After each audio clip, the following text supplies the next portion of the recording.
And now, here's Casey Ingram. All right, welcome back to the second half hour of Meet Your Candidate. We just spoke with Sidney Thomas for the Martin County School Board, and now I have John Budensiek. He is running for Martin County Sheriff. John has 27 years with the Martin County Sheriff's Office, currently serves as Chief Deputy, oversees the entire agency, and reports directly to Sheriff Snyder. He graduated from the FBI National Academy, the Florida Sheriff's Association Commanders Academy, and Leadership Martin County. Lifelong Martin County resident, John and his wife Ada live in Hobe Sound with their 4 children. Outside his law enforcement responsibilities, Budensiek is an active member of his church and enjoys spending time with his family. His hobbies include motocross, surfing, basketball, softball, and weightlifting.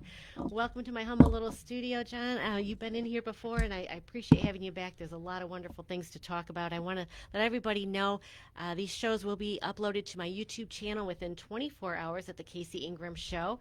And we do not take calls during Meet Your Candidate series, but I am watching your comments on Facebook if you have a comment for John Budensiek. So, all right, it feels very strange calling you John Budensiek, I have to admit, because this is Deputy Chief Budensiek. I can say this is the radio show host. So, as a resident here, it's one of these things that just seems like we are inundated right now with so much crime. I mean, every day I wake up, a pedestrian's been hit and killed somewhere in Florida, South Florida.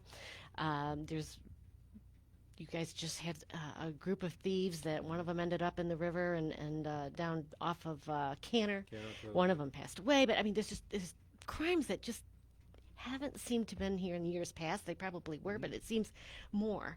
And to that end, a press release that Rick Scott just released, the Center for Immigration Studies exposed the Biden administration's parole and release program where illegal aliens are flown into the United States. It's sending a majority of those illegals to the state of Florida. According to a fact sheet released by the Biden White House, the program, which began in 2022, was started in an effort to reduce the number of individuals crossing illegally over the southern border. Their solution? Bypass the border and fly them directly into the United States. New public data is available that of the nearly 386,000 illegal aliens who have flown into the United States as part of this program, most of them, an estimated 84%, folks, are coming to the state of Florida.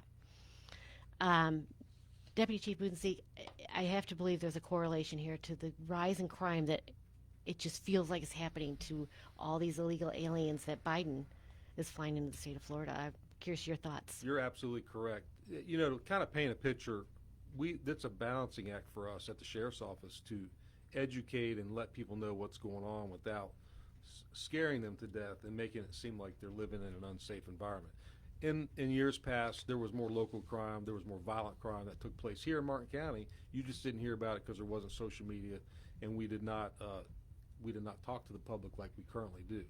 So we like to tell everybody what's going on. If you follow our Facebook page or you follow the news, you see all the crimes, many of which do involve illegal aliens. We talked about Chilean gangs this last week that have been hitting us with jugging crimes, with organized burglary crews.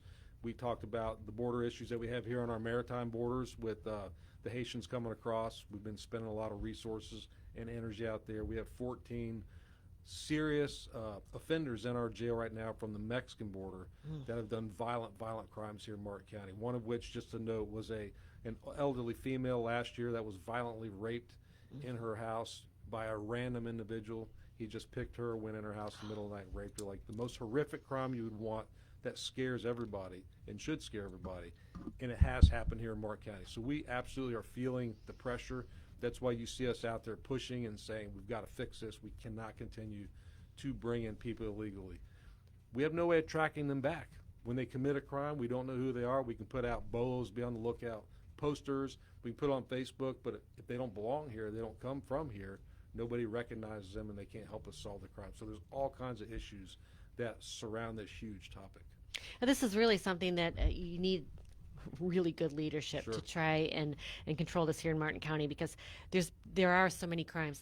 You just had one of the largest busts ever for fentanyl, right? It was right on I-95. So many things happened right off of I-95. There was the cars that were abandoned and shot up off of Martin Highway exit on 95. I mean, there's just so many things that it's a little overwhelming, I think, for residents. It's like, I'll tell you a story.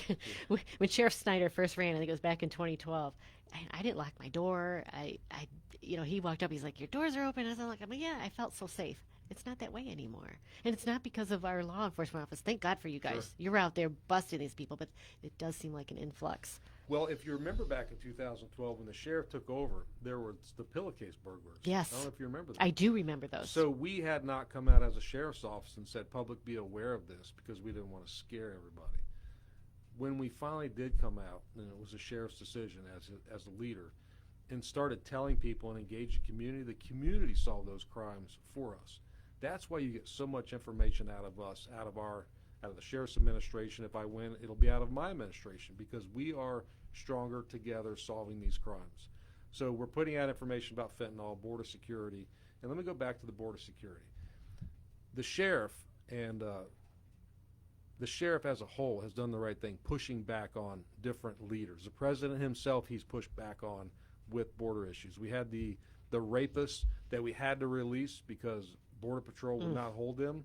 Local guys are good, but the D.C. border people would not hold them. The sheriff went out to the media, to you all, to the congressman, Brian Mast, to our governor, and put it out there. And collectively, we put enough pressure on Border Patrol, on the administration, to put that person back in custody and get them deported. So it takes leadership to push back on these woke rules that are being shoved on the whole nation. And Chief Deputy Budensiek, you are a leader. You have been out there in this community. I talk with different folks, and they're like, "Yeah, we all know Chief Deputy Budensiek. We've seen him here or there." It takes that strong leadership. Let's talk about another topic, and that's transparency. Sure. What type of department would you lead as far as transparency? When there's arrest going on, I know Facebook. It's fantastic when you're sharing that something's happening in the issue. Everybody's wondering, why is the helicopter circling? There's 10 cop cars here, 10 cop cars here. Why? How do you see disseminating information to the public under your administration? We have to look into the future. Right now, Facebook has been our main focus, but I also am keenly aware that the younger generation doesn't communicate through Facebook. So we interact with the public. We ask. So I do regular speaking engagements for the sheriff's office. I did one this morning where you ask questions about do you look at the news? Do you look at Facebook? And we try to figure out how to communicate with the public. Some people just don't engage at all. But moving forward, every administrator, every person that wants to be elected says the word transparency. They say it. That's right. But then they don't actually avail themselves of the community. They don't go to events where people can ask tough questions. They don't go out in front of the media, whether it's a good event or a bad event, because bad things do happen within the sheriff's office. Employee problems, bad outcomes during takedowns and arrests. They don't avail themselves to the media for the proper critique. They should put themselves out there for questions and answering. And that's my style. I've learned from the sheriff. If you've watched the news, which I know you have, you see me out there answering whatever questions come my way. Do you put yourself in a vulnerable position doing that? You absolutely do. But long term, you do not, because you've already addressed whatever the issue is. People are not wondering what took place. You've answered the questions. They may not like your answer, but they like the fact that you answered their question. And that's my style. If there's an issue, good or bad, you're going to hear about it from me, and somebody's not going to drudge it up on me through an investigative reporter down the road or in a gotcha moment. You avoid those moments by just telling people this happened, this was bad, we're ashamed of it, or we're proud of it, and we move on from this point forward. I deeply respect that. And, within the department, humans are humans, humans Sure. err, and there are mistakes that are made. So own up to it is what you're saying. Absolutely. There's a marijuana bill coming out that the public gets to vote for in November. Needs to pass by 60%, but it'll legalize recreational marijuana. What is your feeling from a law enforcement standpoint on this? Well, I'm kind of old school in the sense that I spent 16 years of my career in a narcotics unit, busting marijuana grows, large-scale operations. But there's been so much misinformation about marijuana for all these years, being that there's a ton of people that are sitting in prison that were arrested for small amounts of marijuana, therefore they should be incarcerated. That's really not ever been true, even back when it was more illegal than it is now. People that got arrested for sizable amounts of marijuana got probation back in the day. So that's one thing. I understand that there's a difference between hard drugs and marijuana. There really is a difference. So I'm not debating that at all. But holistically, I don't like the way that medical marijuana has been sold. Like, all right, so we're telling you that smoking tobacco is really not good for you. So you don't see near as many people smoking tobacco. And then we're putting signs out saying that for your medicinal purposes, we're going to let you smoke marijuana. Like, we're talking out of both sides of our mouth. I'm not wired. Like, just say what it is. You want to smoke marijuana and get high, then just say that, and let's call it a day and let the voters decide. I'm not for anything that lends itself towards being high, especially when you're driving. We've seen in Colorado where they've legalized it. Mm-hmm. It's not made Colorado a better state. I love Colorado. It's a beautiful state. But the social issues that are taking place out there, the homelessness is that much more. The crime is through the roof. Marijuana, for all the tax benefits it was supposed to bring into Colorado and the other western states, it didn't do that. So I don't see the benefit of marijuana here. I know, again, I'm a little old school, but I've dealt with years and years and years of seeing the repercussions of drug addiction, not necessarily marijuana, but harder drugs. And marijuana definitely was a gateway into that. I also understand the argument, well, it's not wrong to smoke a joint and just get high, but people don't always temper themselves at that. They go the extra mile and go a little further. So I'm against it, but I am also against the way we're currently dealing with marijuana. It's half legal, it's half not legal. This guy gets arrested for having it, but that guy has a prescription for it. Like, that's not fair either. So I think there needs to be a once and for all approach to it. And then whatever the law is, keep in mind the sheriff doesn't set the laws. I'm giving you my opinion, but they're not going to ask my opinion when the voters decide or they create legislation. My opinion doesn't matter. It's just my opinion. Whatever the law is matters to me, and whatever it is, we'll abide by it and do the right thing. The next issue, the opioid crisis. What would you do as sheriff to keep addressing that? It's such the fentanyl is kind of a big drug out there now too, but these drugs are impacting so many different ages, young folks, all ages. So it is a crisis out there. It's something that everybody's trying to address. As sheriff, what would you continue to do or start? So that pendulum's kind of come back to us. So the war on drug was taboo for a little while, and then you saw, especially in the western states, and I have to keep referring back to them because they affect us here. They started to legalize hard drugs, and you see the fentanyl overdose deaths that took place because of that. They started to lessen the minimum mandatory sentences for fentanyl and hard drugs, and more people die because of that. That's kind of swinging back in our favor where we can continue to push hard, and we have more of the support for our community to go after these drug traffickers, to go after the drug dealers in our community, and we're doing that. Like, I spent most of my career doing that, chasing drug dealers. I was working narcotics before opioids were even a thing on the street, truly. All we had was crack back then. So, and people didn't die doing crack. They had a heart attack every once in a while, but they didn't die. I've seen the deaths that it's caused, and we're going to push back heavily. We had our largest seizure 2 weeks ago, 20,000 plus fentanyl pills moving through the county. Yes. We're still fighting the fight because you keep in mind the border is an issue. We already hit that. Between the porous border and the lax attitude on drugs holistically, it affects us here. So we have to keep pushing here. We have to keep pushing with the judges and the state attorneys to put these people away and not just slap them on the wrist and let them back out. So we're fighting the fight, and I'll continue to push extremely hard on that. I've seen good people pass away from drug overdoses, so I take that personally. Mental health is another issue, and I know that's something that Sheriff Snyder has been trying to work on as well within the jail system, having a separate location for people that are dealing with mental health issues. What is your plan to address that moving forward? So that initiative, I'm a part of that initiative. That's just one small piece of the conversation. But to give you that in a nutshell, when they come in our jail, 33% of the people in our jail are mentally ill or on psychotropic medications. 33%, folks. We have 530 people in the jail today. So 33% of them are mentally ill. I believe that people need to be punished for crimes they commit. I get that. But there are people that come in just because they're mentally ill and they committed a crime like a battery unnecessarily, or trespassing is a big one for us, or some of the bizarre, urinating in public, they get arrested because it's just not normal behavior.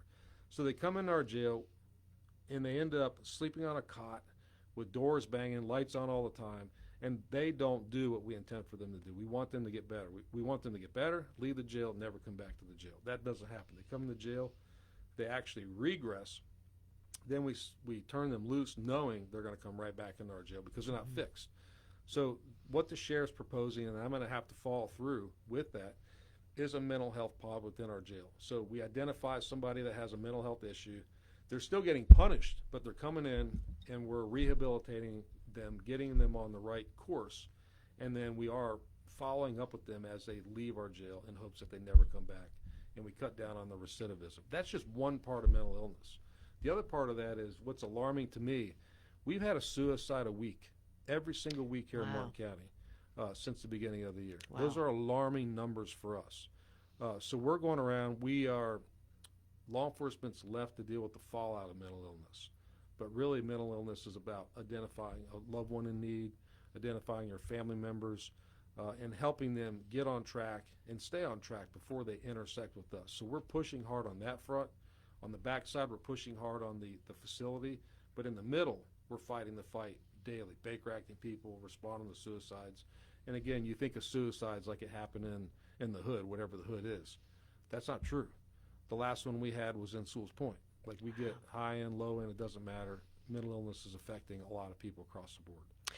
Is it also tied to, and how would you address the homeless population? It seems like our homeless population has grown. I don't know, I don't have statistics on that, but I see a lot more panhandling out there, and it feels like it's a bigger issue now. And I have to wonder if desperation's, hitting some folks. The inflation's went up. A lot of people are becoming homeless. The cost of living's went up.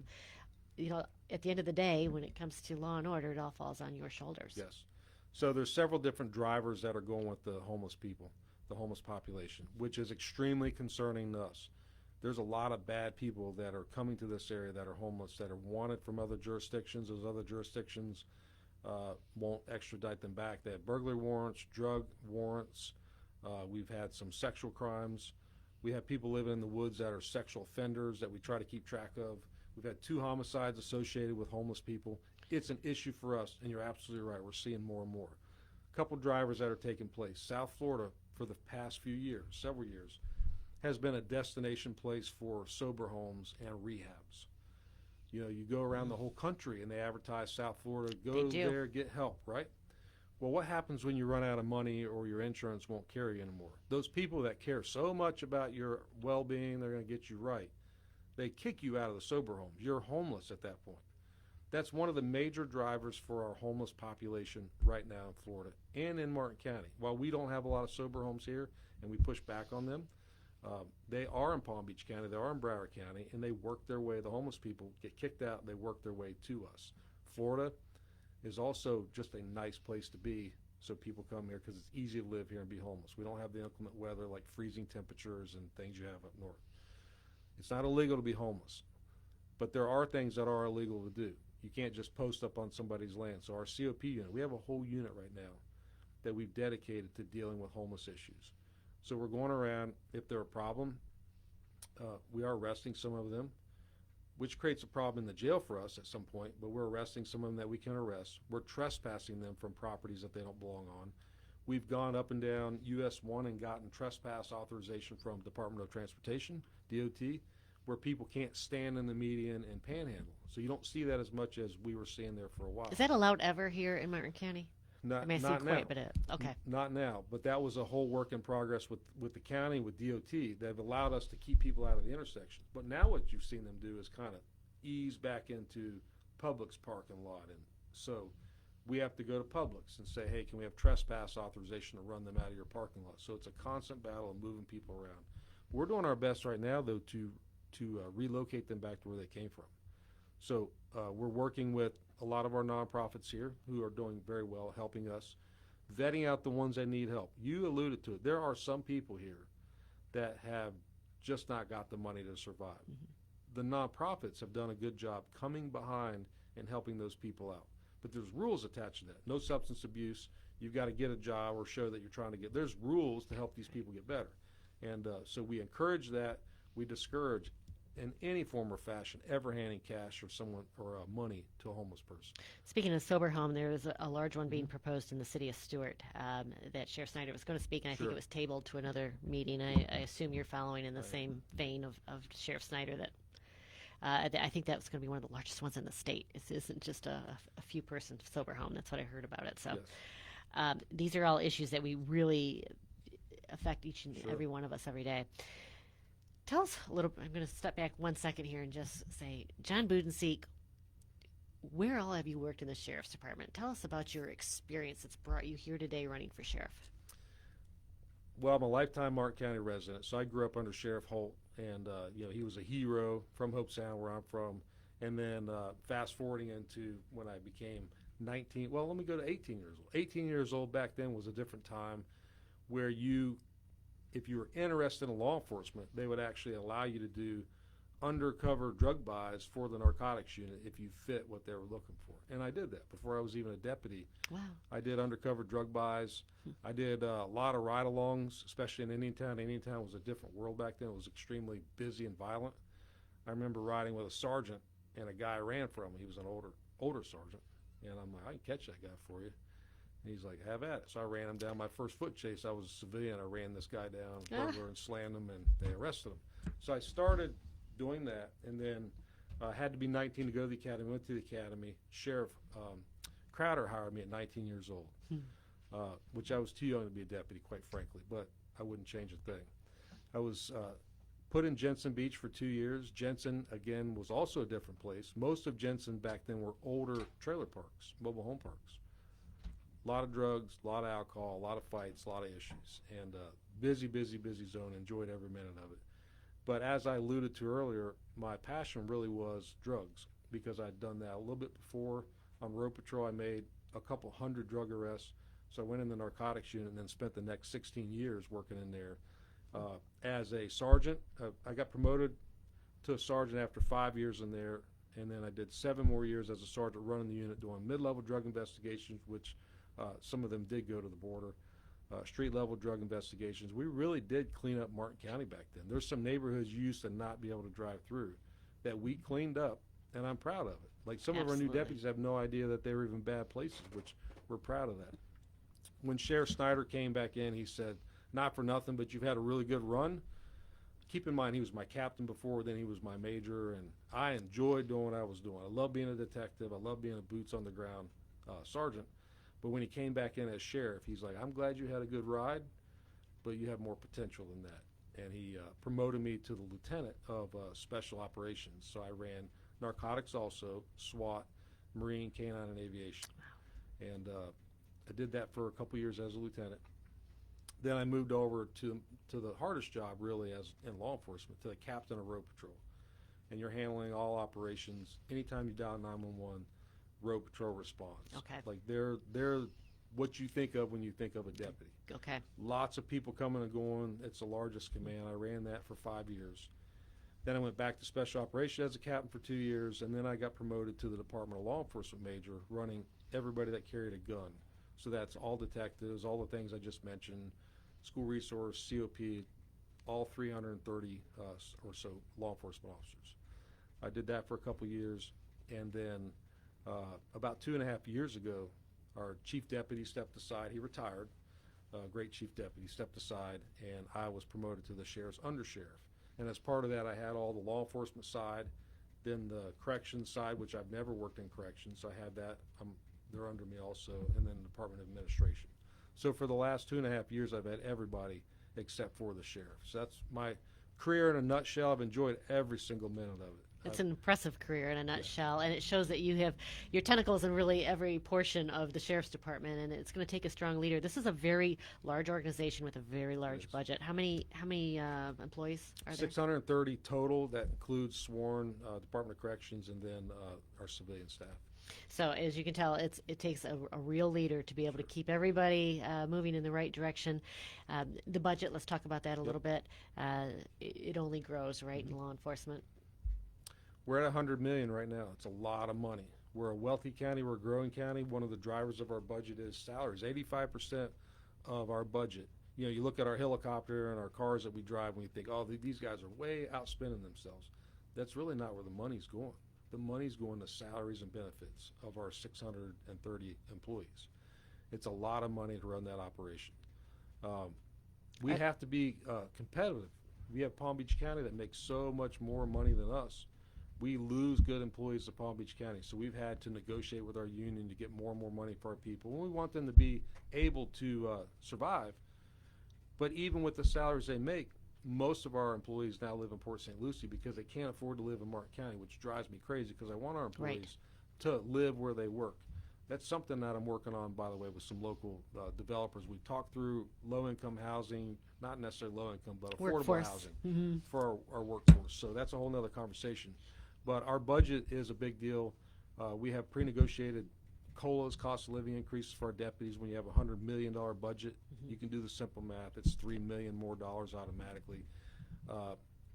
There's more tax revenue coming in. Our budget keeps going up. It's something that I'm a fiscal conservative, so I will keep it in check, but we also have to be realistic. If you want good law enforcement, you're going to have to pay the price for good law enforcement. So that's a balancing act for me. I want you just to cover one thing before we sign off the air. We've got just 2 minutes left, and you mentioned it early on, and that was jugging. I just think it's important that people understand what that is and what to be on the lookout for. Jugging is a crime where individuals sit in the bank parking lots, do surveillance, and watch for people coming out, really flagging the cash that they just withdrew. So that consists of walking out with an envelope in your hand that looks thick, or recounting your money outside, and then the juggers, these guys doing surveillance, criminals doing surveillance, will follow the individuals to the next location and burglarize their car and steal their money once you vacate your car. Because they watch, they see that you put it above the visor or in your center console or in the glove box. The trend has, for the most part, been when you leave your car, they do a burglary. The scary thing is we've had 2 now where they actually puncture the tires of the vehicle and do the burglary with you present. So that's concerning to us. That's why we've been out putting it on the media, social media, because one of those encounters turned violent. The victim was injured, thankfully not bad. We caught the guys, but it's still a trend that we're alarmed by. Folks, this is Chief Deputy John Budensiek. He's running for Martin County Sheriff. You've been in the sheriff's since 18, the sheriff's department, starting out in 18. Appreciate you running for office, and you'll be out and about. I know you will in the community. You can't miss them. And if you have any questions for Chief Deputy John Budensiek, appreciate having you here in the studio today. I've enjoyed every minute of it. I thought I knew a lot of people. Running for office has been a new experience for me. I'm used to being a cop. I've met fabulous people, and I look forward to serving them as their sheriff here in the near future. Chief Deputy John Budensiek, thanks for tuning in, folks. I'll see you next Wednesday.